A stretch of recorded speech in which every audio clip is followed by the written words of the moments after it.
Hello, welcome to this video. I think it's super important for actors such as myself to watch themselves objectively, and I know that's really hard to do with acting specifically as an art form because you know what you were thinking in the moment and you're trying to see what did the camera pick up, but I think it might be helpful to see another actor critique themselves objectively. This work we're going to go over today was from about a year ago, maybe a year and a half, so obviously my acting has improved a lot since then, but I think this footage in particular showcases a lot of my weaknesses as an actor, so I want to go through them. After you watch this video, if you want to see my favorite piece of work I have ever done, I'll link it in the eye, whichever side it's on. I've heard no critiques on it. I've shown multiple acting coaches. They love it. I've gotten some high praise, and I think in that is my strengths as an actor. More subtle performance, very troubled characters. Obviously, going with the theme today, Fiona from Shameless is, of course, a troubled character, but she's one of my favorite characters of all time. I love the show. Luckily, before I was assigned this scene in class, I hadn't seen this episode and I didn't want to watch it or have any preconceived notions of the scene. So of course you want to make it your own. You're not allowed to show audition footage online, especially before a project is released. There's so many auditions I wish I could show you and critique with you, but it just can't happen. So I think you can release it once the project's out, but I'm just going to play it safe and not show you any of my auditions. Only class footage or scripts and scenes that can be found online that are for public use. I honestly think my first take of this might have been better. I think I have some really nice tips that I can share also throughout this video, so this is going to be a learning experience for all of us. I have not watched this in over 6 months at least, so in preparation for this video, I wanted to watch it very authentically with you, so I'm almost like casting at this point because I'm so far removed from watching this scene. Remember, what you're gonna do when you're watching your scenes back is what you did well comes first, because if you just sit there and rip on yourself, you're never going to improve. You're not going to improve if you think you're amazing. You're not going to improve if you think you're terrible and can't find one good thing you're doing. In every single piece of work, you did something well, because our brain is immediately going to go to, oh my god, I hate how I said this line. I don't like this. I don't like that. Shall we get into it? I think off the bat, I've created a great atmosphere is what I'll say I did well. So the gloves, the hair up because she's shoveling.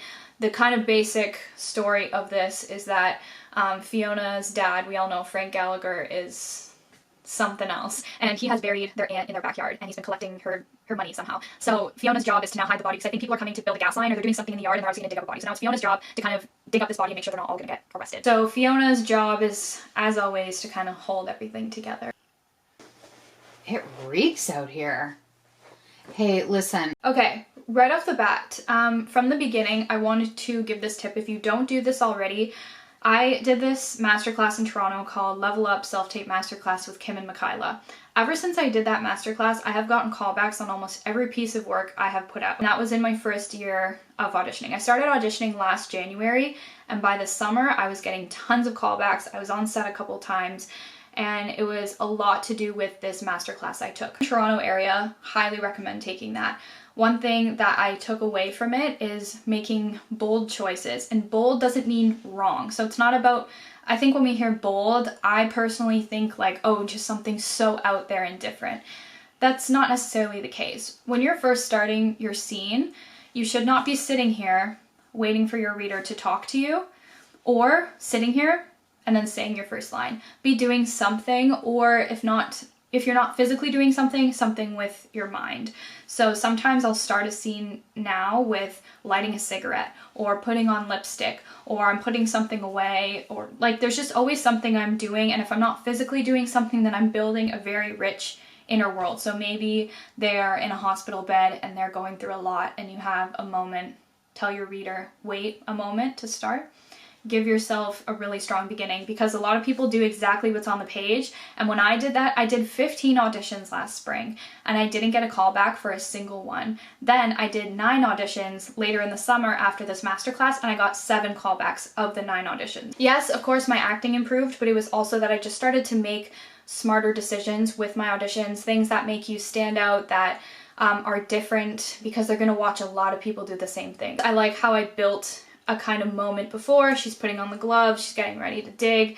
Another strong choice could have been that I was already digging, so I was already out of breath and tired. Find stuff to make your audition really uniquely you. About all that stuff with my dad? Oh my god.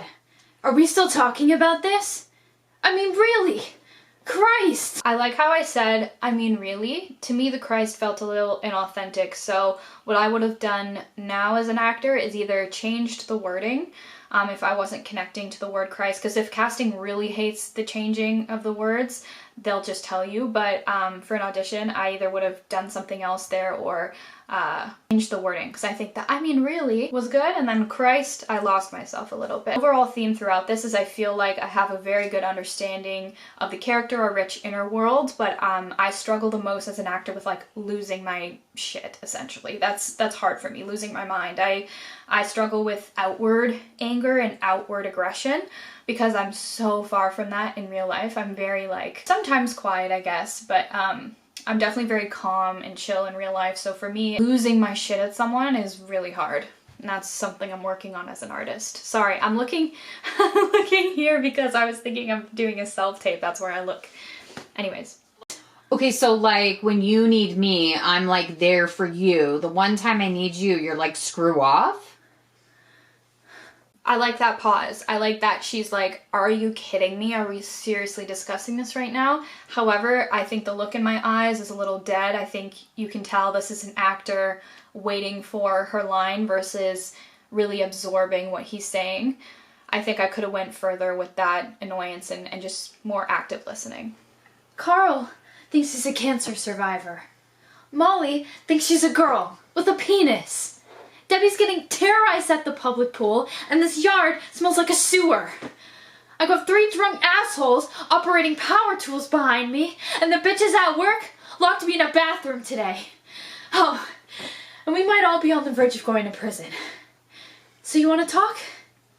Fine. Grab a shovel. Talk your face off about how your dad gave a blowjob to a teenager, but dig while you do it.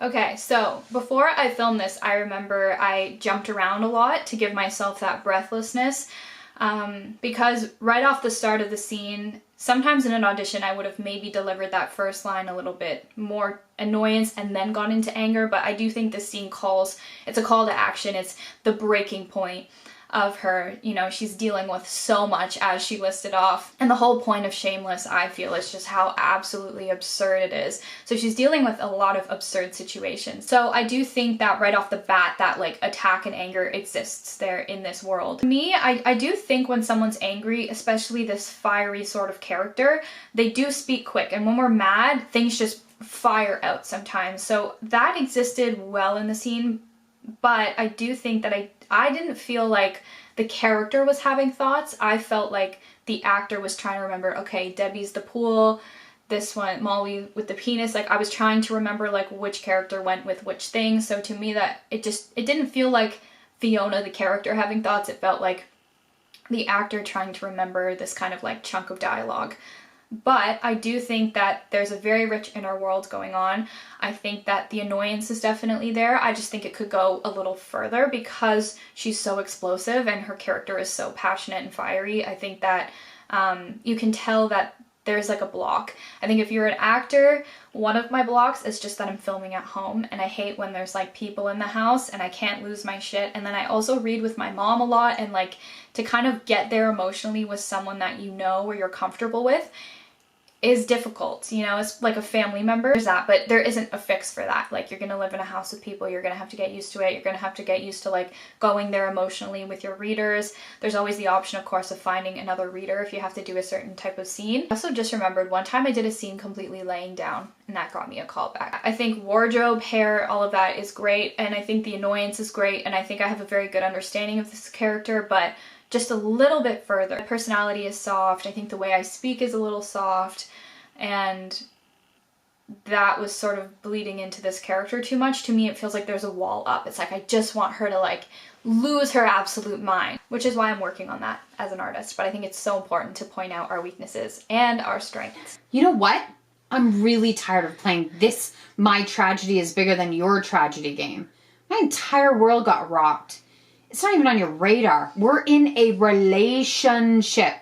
What's important to me should be important to you. Way too much eye contact, in my opinion. No, I don't feel like anybody actually looks at people that much. Active listening is lacking here. Look at us. We are literally digging up a body. How do you even compare our situations? Oh, that's great. Walk away. It's a real pussy move. This was such an important line in the scene. It kind of sticks the landing, and I don't think I do it here, so.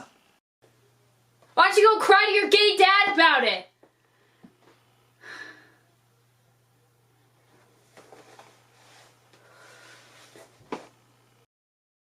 Love the ending of this tape. It's always good to give yourself some sort of moment at the end. So we learn a lot in acting classes, like the moment before and the moment after, and I think the moment after here is honestly even better than the beginning. I love that moment that I've taken, but that last line is so powerful, and it's so mean, it's vulgar, and that is the moment to really stick the landing of this, and I just think I could have gone a little bit further. But I think that last little section of dialogue was probably my favorite part. I think that kind of like, Carl thinks he's a cancer survivor. That whole section I think could have been stronger, but that like annoyance, we are literally digging up a body.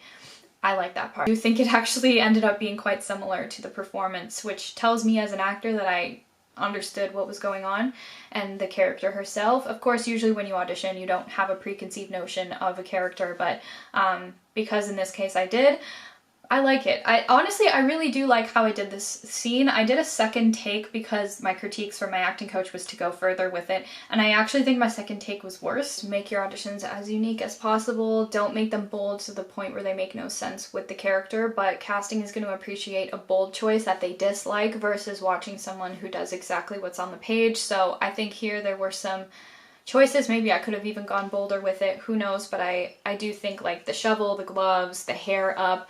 Some casting directors love props, some hate props. I love props because it feels like it grounds me in like a physical reality versus just imagining everything. So I usually incorporate some sort of prop in what I'm doing, unless it doesn't make sense with the scene. I'm not going to put a prop there that shouldn't exist, but if there can be a prop, I will be using one.